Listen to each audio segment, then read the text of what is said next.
alladzi arsala rasulahu bil huda wa dinil haqq liyudhhirahu 'alad dini kullih wa kafa billahi syahida.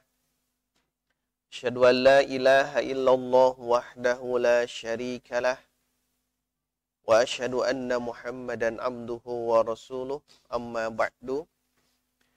Hadirin ikhwatu iman rahimakumullah. Kajian halaqah sirah nabawiyah di malam hari ini insyaallah kita meneruskan masih di tema yang dulu tentang jalan ke Madinah atau hijrah ke Madinah. Kalau di kitab Ar-Rahiq Makhtum diberi tema Fit Thariq ilal Madinah, jalan ke Madinah. Nah, kita membahas sudah beberapa poin ya tentang hal itu. Nah, hari ini kita akan coba membacakan dua kisah. Satu kisah tentang Suqyal Laban, orang yang memberikan air minum, air susu kambing kepada Rasulullah dengan Abu Bakar. Itu yang pertama. Kedua adalah kisah Ummu Ma'bad al-Khuza'iyah dari Bani Khuza'i, dari suku Khuza'i. Kita akan bahas itu ya. Kemudian kita juga sudah membahas perjalanan hidup beliau dari mulai keluar dari rumahnya menuju gor ya, menuju gua. Itu sudah kita bahas. Minaddar ilal ghor, dari rumah ke gua. Jadi Nabi sudah melakukan hijrah di waktu malam saat itu. Kalau dilihat di sini sekitar bulan September ya. Kata siapa? Syekh Al-Mubarakfuri. Di bulan September. Tepatnya di malam 27 bulan Safar tahun ke-14 dari kenabian, bertepatan dengan tanggal 12 atau 13 Ailul bahasanya, atau September. Itu tahun 622 Masehi. Itu menurut beliau. Kemudian nanti masuk ke gua Thawr. Di situ 3 hari 3 malam. Ringkasnya itu ya. 3 hari 3 malam. Malam Jumat, malam Sabtu, dan malam Ahad. Ya, malam Jumat, malam Sabtu, dan malam Ahad. Itu dalam kitab Fathul Bari ya. Dijelaskan seperti itu. Jadi bermalamnya di malam Jumat, malam Sabtu, malam Ahad. Nah, Seninnya mulai berangkat. Nah, itu diantara data-data yang disebutkan di sini. Kemudian perjalanan rihlah atau perjalanan hijrah beliau itu tidak sendiri. Tapi kemarin dijelaskan sekitar ada 4. Yang pertama Rasul sendiri, yang kedua Abu Bakar, ini yang utama. Kemudian nanti bersama mereka berdua Amir bin Fuhairah. Dan yang menjadi guide-nya itu adalah Abdullah bin Uraikid. Jadi 4 orang ya. 4 orang Abdullah bin Uraikid. Kemudian unta yang digunakan pun Nabi diberi oleh Abu Bakar, tapi Nabi ingin dihargakan bisaman. Harganya berapa? Ini ibrah kalau bab infak ya. Kalau bab wakaf itu jangan melihat orang lain, tapi juga diri sendiri harus ada kesempatan untuk itu. Nah, itu diantaranya ya. Kemudian dalam kitab kecil juga, di kitab Nurul Uyun, Syekh Ibnu Sayyidin Nas, wafat tahun 734, beliau memberikan penggalan-penggalan di bab tertentu. Jadi ini ringkasan Nurul Uyun. Kalau ini lebih ringkas dari Nurul Yakin.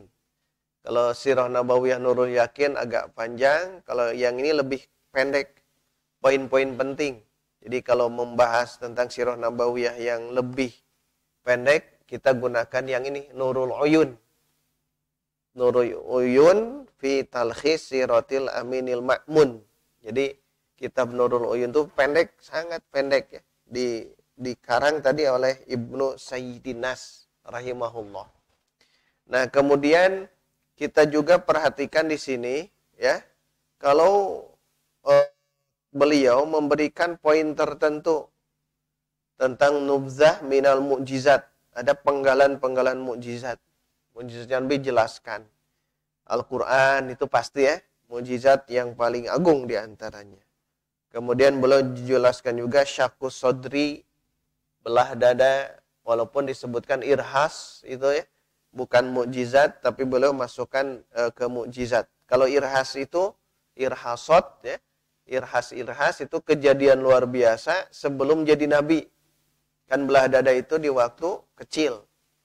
Kalau di waktu mau Isra Mi'raj, nah itu masuk mukjizat. Sama kan? Syakur sodri juga belah dada. Cuma 2 kali ya. Hadis yang sahih itu 2 kali. Kalau yang doif ada beberapa kali. Nah, tapi yang sahih 2 kali. Satu ketika bermain-main masa kecil di Bani Sa'ad dengan ibu Halimatus Sa'diyah. Nah, yang kedua ketika akan melakukan Isra Mi'raj. Dua-duanya di Makkah. Terus terbelahnya bulan sudah kita bahas ya. Jadi beliau memberikan poin-poin itu. Terus nanti juga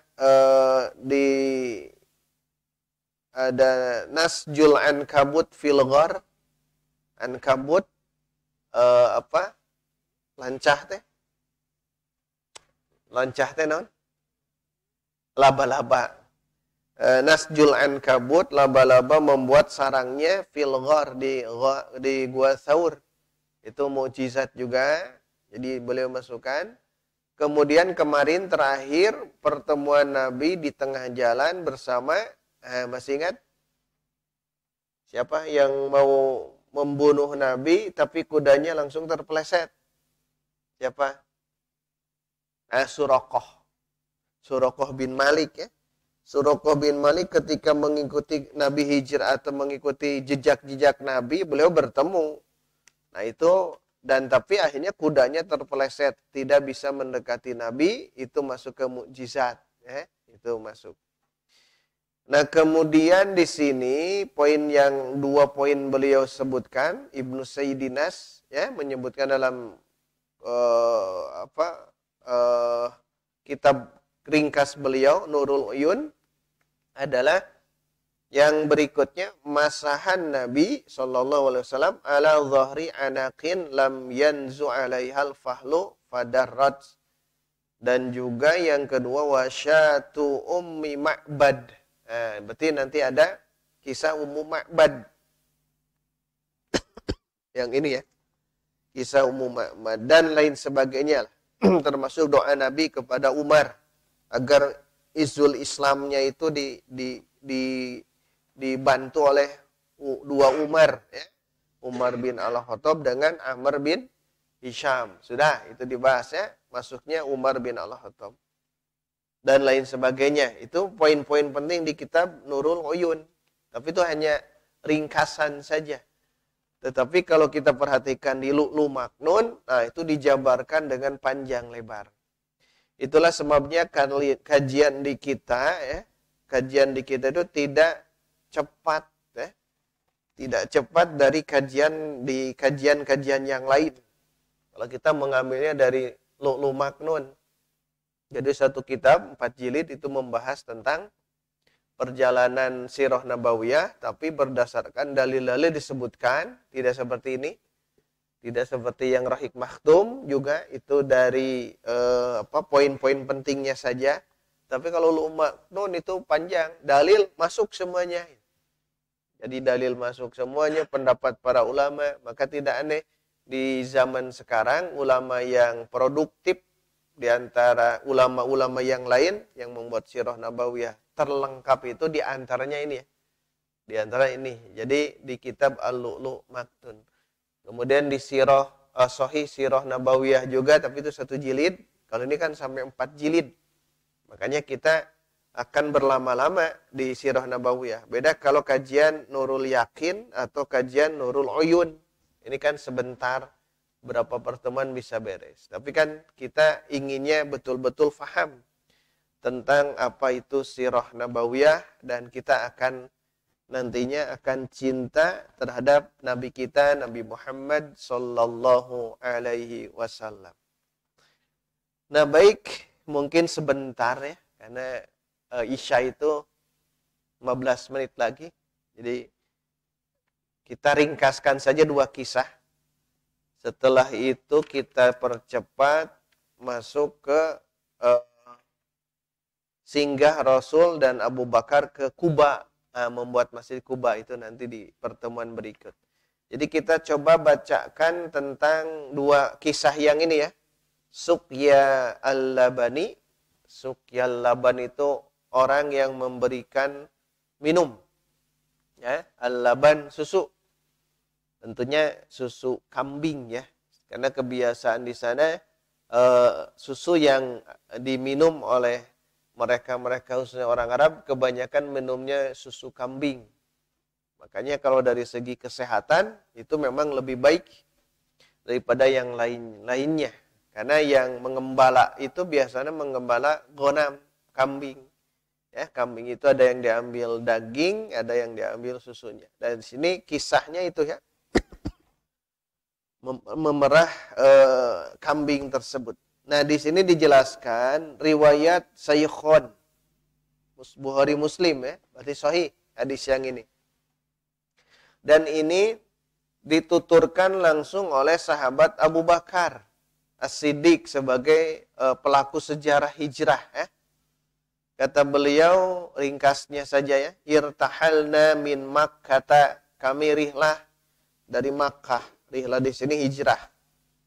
Fa ahyayna aw sarayna lailatana wa yaumana hatta azharna wa qama qaimun adh-dhahira faramaitu bi basari hal ara min dhillin fa awi ilai fa idza sakhratun ataituha fanadhartu baqiyata dhillin laha fasawwaituhu thumma farastu lin nabiyyi fihi thumma qultu lahu idtaji ya nabi Allah, berbaringlah wahai nabi Allah. Maksudnya apa? Istirahat. Berhari-hari ya, hari demi hari dilalui, malam, siang dilalui sampai beristirahat di satu tempat. Abu Bakar mengatakan idtaji, berbaringlah. Toja'a itu kan berbaling ya. Berbalingnya wahai Nabi Allah, maka Nabi pun berbaling. Kemudian aku, kata Abu Bakar ya, intolaktu, aku berangkat.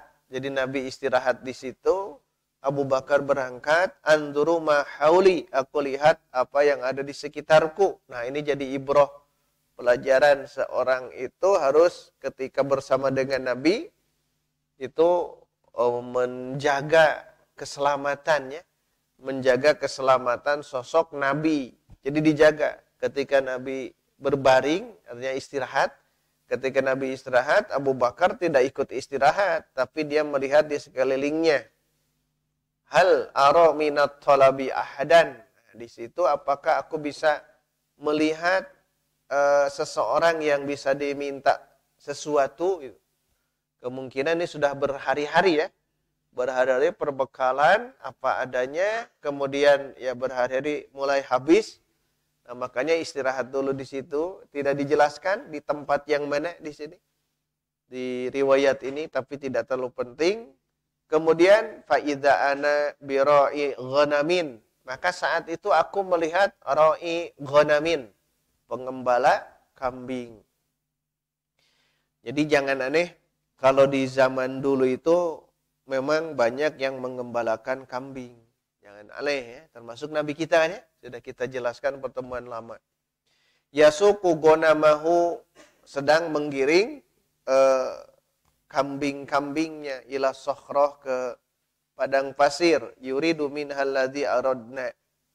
Singkat cerita, aku pun bertanya kepada pengembala itu, liman anta ya gulam, kata Abu Bakar kepada anak yang menggembala kambing tersebut.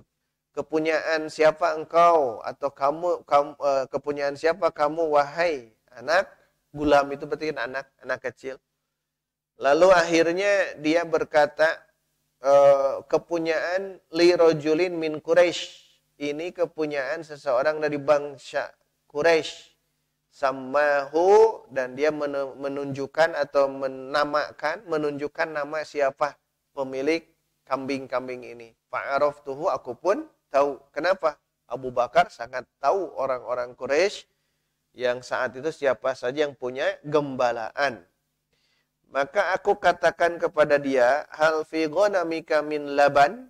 Apakah kamu punya susu di antara kambing-kambing itu? Maka aku katakan, ya, punya. Fahal anta halibun lana? Apakah anda mau berikan atau memerah air susu itu untuk kami? Maka dia mengatakan, na'am, ya, siap. Untuk kami perahkan air susu itu untuk engkau. Fa'amartuhu, lalu aku memerintahkan dia, fa'taqala syatan min ghanamihi. Taqala itu an yad'a rijlahu. Jadi dia mulai mendekati satu kambing, kemudian merebahkan kambing tersebut, atau disiapkan untuk diperah. Untuk diperah. Ini anak kecil atau anak remaja. Lalu aku perintahkan dia untuk memerahnya, dan aku perintahkan dia juga untuk menyiapkan wadahnya dan lain sebagainya, sehingga aku pun atau dia pun memerah untukku beberapa wadah. Kalau sekarang ya, air susu disimpan untuk wadah, dan aku mulai, kata Abu Bakar, aku mulai untuk Rasul mempersiapkan wadah, idawatan, mempersiapkan wadah yang disiapkan untuk nanti diberikan kepada Nabi. Nah, nanti di kisah ini ada fawaid ya, ada ibroh. Karena ini riwayat Bukhari, maka Ibnu Hajar al-Asqalani pun akan berkomentar. Jadi di antara komentarnya nanti, ini seorang sahabat punya adab ketika makan. Ketika makan. Jadi makan dan minum. Jadi Abu Bakar punya adab tersendiri. Bahkan kisah yang lain itu menjelaskan dalam keadaan bersih gitu. Jadi ketika diperah air susu tersebut tidak langsung diminum, tapi dipersiapkan untuk dibersihkan dulu. Fasobabtu 'alal labani hatta baroda asfaluhu, lalu aku pun menuangkan air susu tersebut hingga terasa dingin di bawahnya. Fantolaktu ila Nabi, aku datang kepada Nabi, dan beliau saat itu sudah bangun, qadistai qadha, sudah bangun. Maka aku berkata kepada Rasul, isyrab ya Rasulullah, minumlah wahai Rasul. Maka Rasul pun fasyariba, minum, hatta raditu, aku pun merasa ridho atau puas. Kalau bahasa ini puas. Aku merasa puas. Nah, lalu berangkatlah. Qad ana ar-rahilu ya Rasulullah. Maka sudah saatnya kita berangkat lagi wahai Rasulullah. Maka Rasul mengatakan bala ya fartahalna. Maka kami pun berangkat. Wal qaumu yatlubunana. Sedangkan kaum Quraisy masih sedang mencari kami semua. Nah, ini kisahnya. Nah, kembali ke yang tadi, Al-Hafidh Ibnu Hajar, beliau memberikan catatan penting di hadis ini. Kata beliau, yang paling di sini dijelaskan adalah ada membahas tentang saking cintanya Abu Bakar kepada Nabi. Syiddatul mahabbah. Jadi kecintaan Abu Bakar kepada Nabi sangat. Dan punya adab bersama Nabi. Wa ithar. Dan juga lebih mementingkan Nabi. Ithar itu lebih mementingkan Nabi daripada dia sendiri. Artinya memberikan minum itu untuk Nabi dulu. Jadi kalau ada 2 wadah, diberikan dulu kepada Nabi. Itu ithar. Dibiasakan itu ya. Memberikan kepentingan untuk orang lain daripada dirinya sendiri, dan itu sudah berada dalam jiwa Abu Bakar As-Siddiq sejak dulu. Dan nanti jiwa-jiwa isar, kalau kita diperpanjang lagi, jiwa-jiwa isar, jiwa-jiwa memperhatikan kebutuhan orang lain, itu berada di jiwa-jiwa orang-orang Madinah. Ya, orang-orang Madinah yang sering kita sebut Ansor. Jadi orang-orang Ansor punya jiwa-jiwa yang luar biasa. Bahkan Quran mengatakan wa yu'thiruna ala anfusihim, dan mereka lebih mementingkan orang lain daripada dirinya sendiri, walau kana bihim khososoh, walaupun keadaan mereka khososoh, punya kepentingan khos, punya kepentingan sangat mendesak untuk barang itu. Tapi orang yang ithar, barang itu diberikan orang lain. Masya Allah ya. Jadi kita juga harus seperti itu. Bahkan dalam ayat Quran surah Alu Imran itu kan lebih jelas ya. Jadi kalau kita untuk berada di albir, posisi albirru, kebaikan yang sangat luar biasa, ya, kita menginfakkan sesuatu yang paling kita cintai. Lan tanalul birra. Lan, tidak akan pernah. Tanalu, kalian memperoleh albirra. Kata albir, bahasa kini kebaikan. Kebaikan tingkat tinggi. Tidak akan pernah kalian memperoleh kebaikan yang luar biasa hatta, sehingga sebelum tunfiku, kalian infakkan. Apa yang diinfakkan? Mimma tuhibbun, dari apa-apa yang kalian cintai. Oh, ini berat. Makanya Abu Bakar isarnya lebih hebat. Sudah diberikan apapun sejak di periode Mekah. Bukan hanya ini saja. Beliau memprioritaskan itu. Ada hamba sahaya, beliau bebaskan. Tanpa pamrih. Kalau mau pamrih ya karena Allah. Tapi maksud pamrih ini adalah pamrih manusia. Jadi tanpa pamrih. Abu Bakar itu bebaskan. Semua hamba-hamba sahaya yang dia temukan, ya, dibebaskan. Hatta Bilal. Bilal ketika disiksa, kan sudah kita jelaskannya, Bilal ketika disiksa dan Abu Bakar melihat, dengan serta-merta Abu Bakar siap membebaskan hamba sahaya termasuk Bilal. Bilal, Khabbab bin Al-Arad dan sebagainya itu dibebaskan banyak ya, oleh Abu Bakar. Nah, ini isar. Isar, termasuk tadi albir akan kita dapatkan kalau menginfakkan apa yang kita cintai. Jadi bayangannya, sadari saja sekarang apa yang saya punya hari ini. Nah, kalau ingin sampai ke albir, infakkan. Berat tidak? Ya? Berat tidak? Cing Pak Bu, beratnya menginfakkan yang kita cintai. Beratnya. Ini yang rezeki kita yang punya sebanyak ini. Ternyata yang paling saya cintai ini misal. Maka kalau ingin sampai ke albir yang tadi, infakkan yang ini. Bukan menginfakkan yang ini. Makanya berat mengamalkan surah Alu Imran yang tadi. Beratnya gimana? Ya menginfakkan yang kita cintai. Bayangkan Bapak punya mobil 3, 1 Avanza, 2 Terios, 3 apa yang terbaik sekarang? Alphard. Mana yang paling dicinta? Nomor 3. Tapi kalau mau masuk ke sini, anfiku, infakkan, mimma tuhibbun. Makanya tidak mudah hadirin wa iman. Nah, kalau Abu Bakar, semuanya. Bukan hanya yang paling dia cintai. Ada yang di sini hampir 100%. Hampir. Ya 99%. Makanya nantilah ada bahasan khusus ya. 1 jilid tebal. Sosok Abu Bakar As-Siddiq saja dibahas oleh ulama. 1 jilid ya. 1 jilid membahas itu. Mungkin banyak banyak bahasan ya. Tapi kalau diperhatikan nanti sudah beres ini, nanti ke situ dulu ya. ke Khulafaur Rasyidin, Abu Bakar As-Siddiq. Nanti rahasianya di mana gitu. Tapi tetap rahasianya yang ini ya, itsar. Itsar ya, itsarnya beliau wa itsaruhu lahu ala nafsihi. Jadi lebih mengedepankan Nabi daripada dirinya sendiri. Makanya di Gua Tsaur beliau nangis, sedih. Kenapa? Ingatnya Nabi.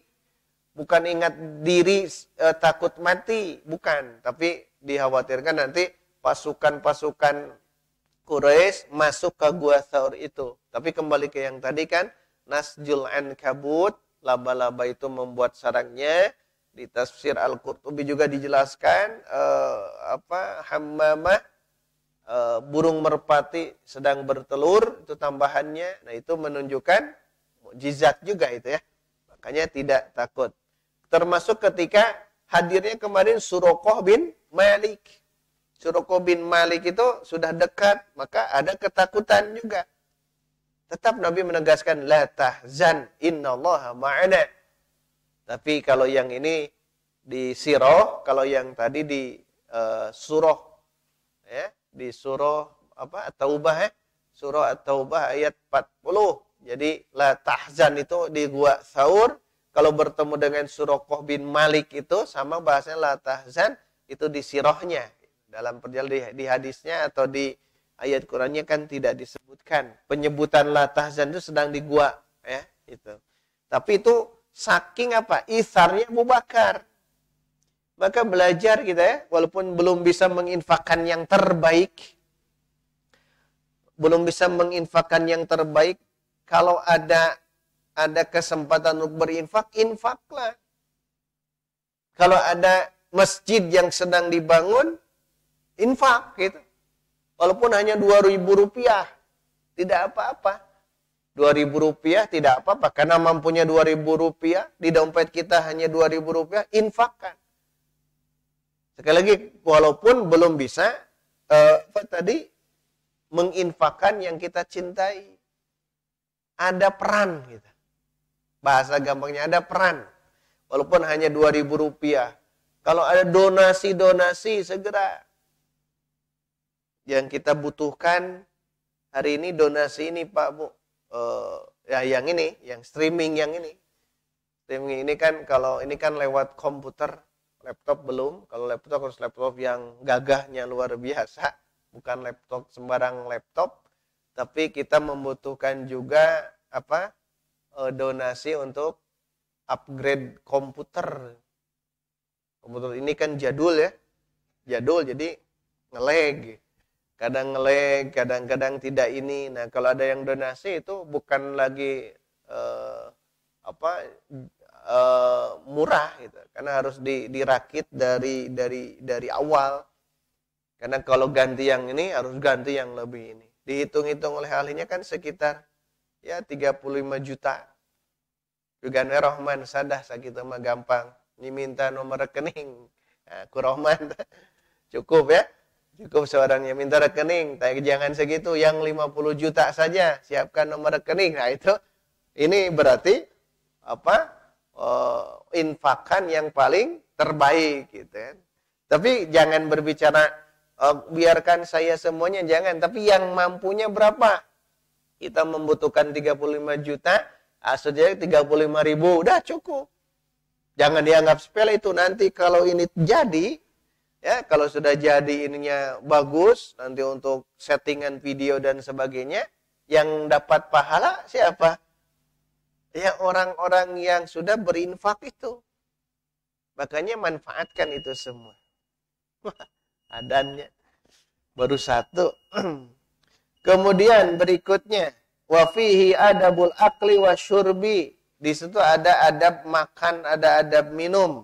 Istihbabut tandib lima yukalu wa yushrabu. Dianjurkan bersih. Apa yang dimakan, apa yang diminum bersih. Kembali ke yang tadi dengan menggunakan idawah atau wadah yang bersih. Jadi tidak kotor, tapi betul-betul bersih. Nah, itu adab. Kemudian istishabu alati safa. Oh iya, kalau ketika safar siapkan apapun yang disiapkan untuk safar nanti. Nah, Di keterangan berikutnya di Niwatu Iman, Islamur Ra'i, dia itu anak tadi atau remaja tadi di riwayat yang lain, kalau di Bukhari tidak dijelaskan, di riwayat Al-Hakim dalam Mustadraknya, kemudian Al-Baihaqi dalam Ilin Nubuwahnya itu disebutkan masuk Islam. Yang tadi itu masuk Islam. Kalau di Al-Bukhari tidak dijelaskan. Kenapa sampai masuk Islam? Karena si Ra'i itu pengembala tadi ketika minum air susu tersebut dari pengembala yang tadi, si pengembala langsung bertanya, billahi man anta. Nah, ini tambahannya, demi Allah, Anda itu siapa? Si pengembala tidak tahu ini Rasul ya. Sama yang kemarin itu ya, Tauriyah itu ya. Tauriyah, siapa orang ini? Dia yang yahdini ila thariq, dia yang memberikan jalan kepada saya. Itu kan jawaban Abu Bakar. Berarti orang itu tidak tahu itu adalah Nabi. Kalau tahu Nabi, pasti akan diringkus Nabi itu ya. Tapi karena Abu Bakar mengatakan dia yang memberikan jalan kepadaku, maksudnya jalan hidayah, bukan jalan-jalan biasa gitu. Nah ini, kalau yang ini, dia bertanya, man anta, siapa Anda? Fa wallahi ma ra'aitu mislaka qattu. Sang pengembala nih. Aku demi Allah tidak tahu atau belum pernah melihat seperti Anda. Qattu, sekalipun, seorang pun. Berarti si pengembala itu melihat sosok Nabi.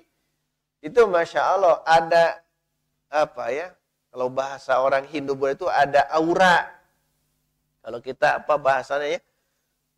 Haibah itu. Haibah itu yang ditakuti. Ada karisma gitu. Ada karismanya. Ada karisma dari sosok Nabi yang beda. Nanti juga akan kuat di Ummu Ma'bad. Ummu Ma'bad, tapi sepertinya tidak terbahas ya. Atau nanti ya, dibaca sajalah di rumah tentang sosok Ummu Ma'bad. Ummu Ma'bad pun nanti hanya masuk Islam. Suaminya juga. Nah, di sini dijelaskan bahwa dia demi Allah, kata dia, tidak pernah melihat seperti engkau.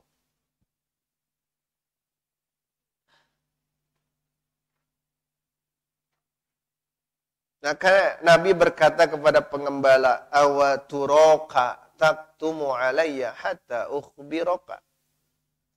Apakah diperlihatkan kepadamu ada sesuatu yang disembunyikan atasku sehingga aku akan memberitahu kepadamu. Jadi maksudnya tidak tahu si pengembala tadi, akhirnya Nabi akan memberitahu siapa sebenarnya Nabi. Maka dia mengatakan, "Na'am, ya." Tapi Nabi berkata ini karena tahu ya, diwahyukan oleh Allah Subhanahu wa taala, dia akan masuk Islam. Maka Nabi menjawab, fa inni Muhammadun Rasulullah. Cukup itu saja. Fa inni, aku itu sesungguhnya Muhammad. Nama aku Muhammad Rasulullah, utusan Allah. Udah beres itu. Maka kata sang pengembala, antalladzi taz'umu Quraisy annahu sabi'i. Oh, Anda itu yang disebut, yang disangka, yang diklaim oleh orang Quraisy itu bahwa Anda itu sobi'i. Sobi itu agama baru. Jadi orang-orang Quraisy mengatakan ke Nabi, sobi'i, kepada siapapun ya. Orang-orang yang beda agamanya dengan agama pagan, agama orang-orang musyrik saat itu, mereka mengatakan sobi'i. Jadi Anda yang disebut, yang diklaim oleh bangsa Quraisy itu adalah sobi'i. Maka Nabi mengatakan, innahum la yaquluna dzalik, ya, mereka itu mengatakan ya seperti itu. Maka si pengembala langsung menyatakan, tuh ini hebatnya ya.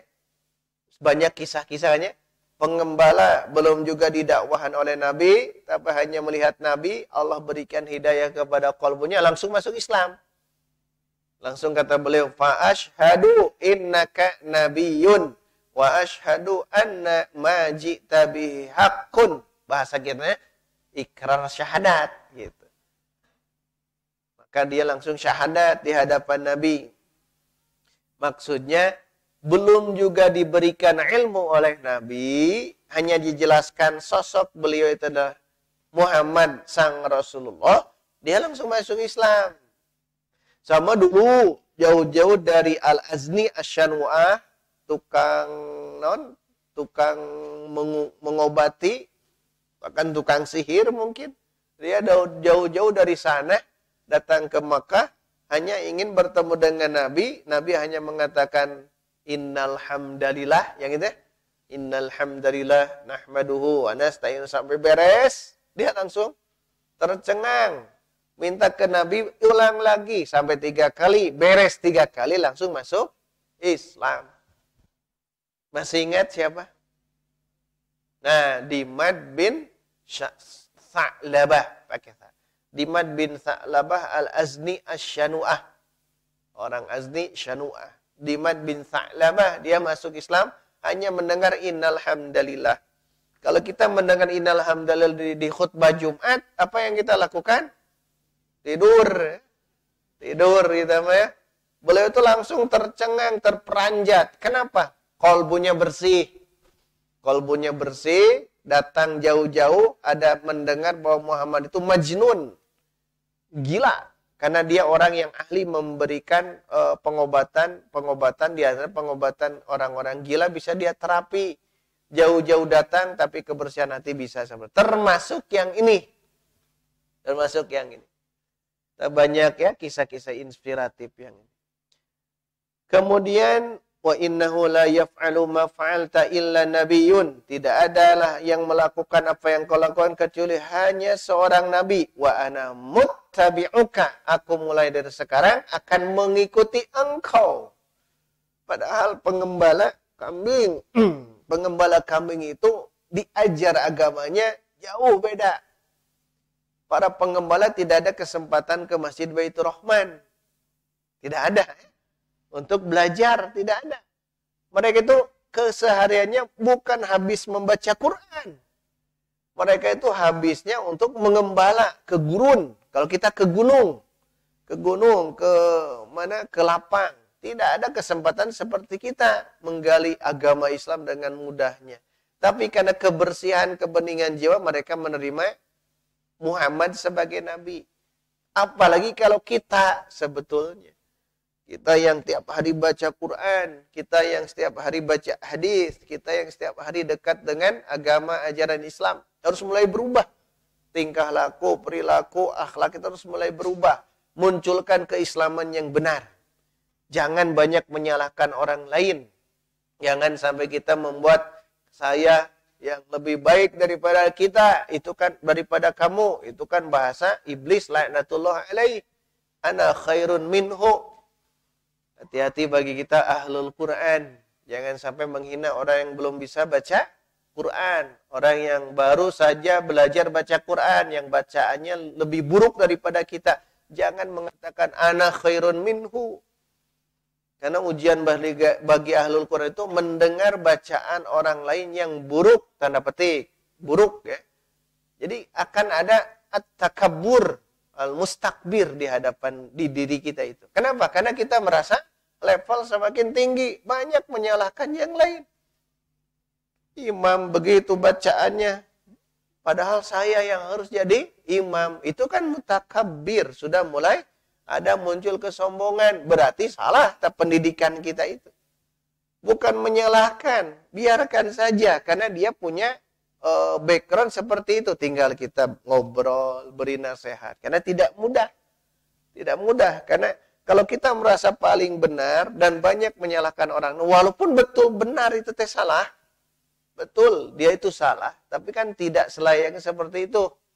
Berikan nasihat. Karena sekarang banyak yang ahlul Quran, banyak yang menyalahkan orang-orang awam. Apalagi ketika diimami oleh imam yang jauh daripada makharijul huruf, dari kaidah-kaidah tajwid, kita banyak jadi tidak khusyuk akhirnya ya. Salat khusyuk tidak kan ya. Oh ini salah nih, alhamdulillah, itu sudah salah, harusnya padahal harusnya khusyuk. Hanya kita mengoreksi saja. Mengoreksi apa? Kesalahan imam.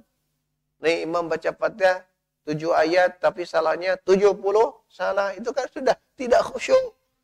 Biarkan saja imam bacaan seperti itu. Mau tidak mau kan masing-masing beda. Tinggal kita khusyukkan saja. Itu ujian bagi ahlul Quran. Ketika diimami oleh imam yang tanda petik tadi bacaannya tidak baik, gitu ya, karena tidak mau belajar. Hati-hati itu ya. Hati-hati. Bagi orang yang belajar ilmu yang lain juga sama.